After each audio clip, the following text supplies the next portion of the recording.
اسی طریقے سے اللہ تبارک و تعالیٰ بھی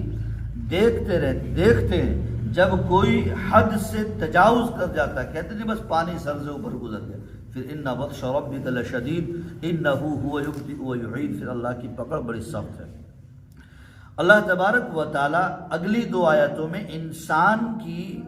جو ایک کیفیت ہے عملی طور پر اس کو ذکر فرما رہے ہیں۔ فَأَمَّا الْإِنسَانُ إِذَا مَا ابْتَلَاهُ رَبُّهُ فَأَكْرَمَهُ وَنَعَّمَهُ فَيَقُولُ رَبِّي أَكْرَمَنِ۔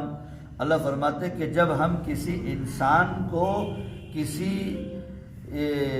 امتحان میں ڈالتے ہیں، ابتلا میں، آزمائش میں ڈالتے ہیں،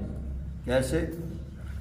فَأَكْرَمَهُ وَنَعَّمَهُ، اس کا اکرام یعنی اس کی پوزیشن بڑھا دیتے ہیں، اس کو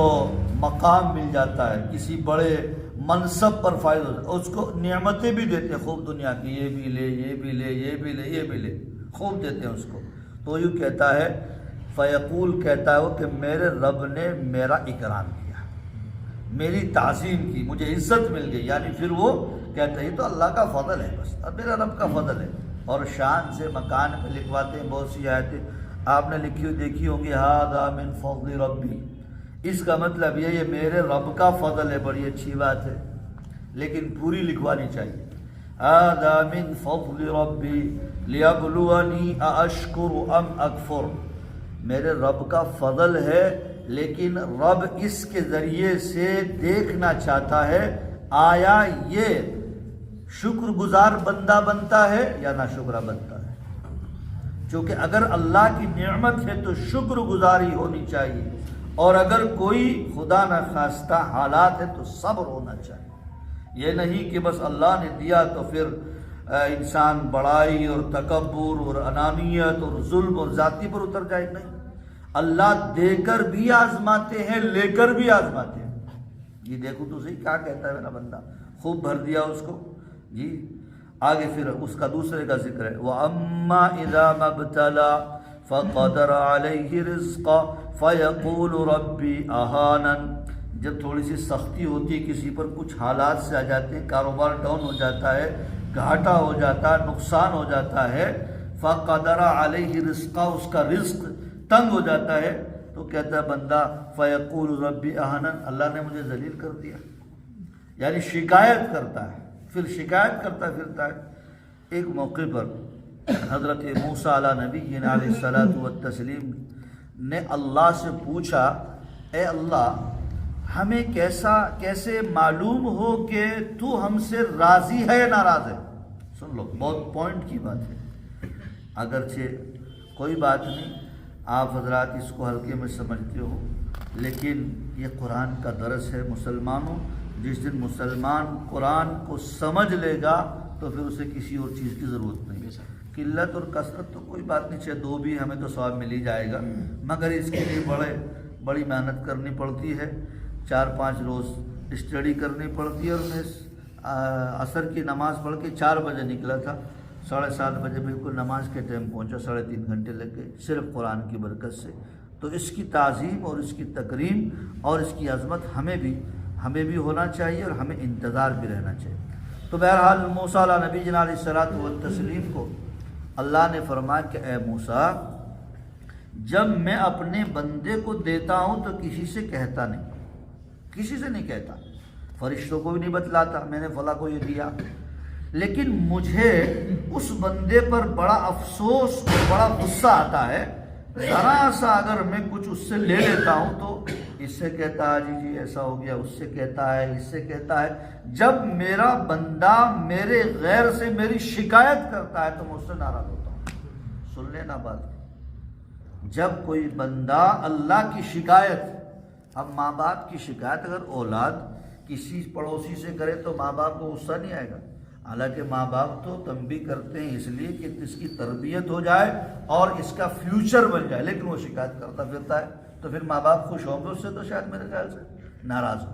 تو بس یہ سمجھ لیجئے کہ جب بندہ اللہ کی شکایت بندے سے کرتا ہے تو اللہ اس سے ناراض ہوتا ہے۔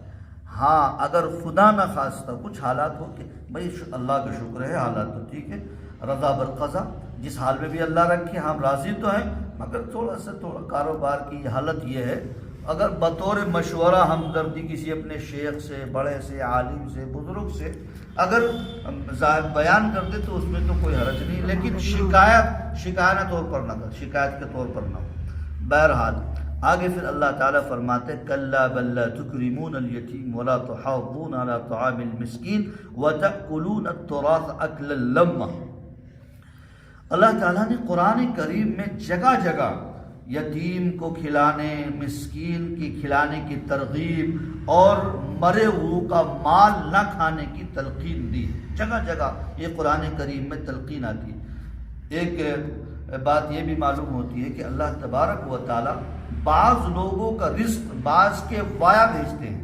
مثلا آپ کو اللہ نے دولت دے دی بہت ساری، لیکن اس میں اور بھی لوگ شریک ہیں،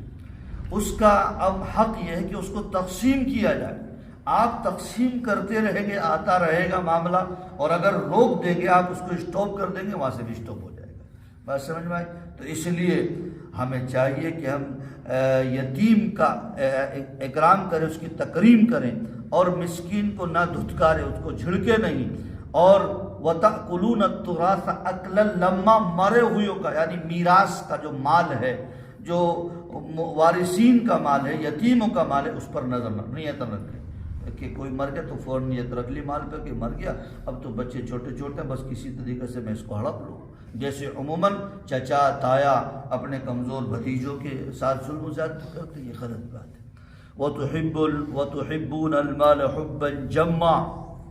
اور وہ لوگ کہ مال کی محبت میں ایسے مست اور مگن ہیں،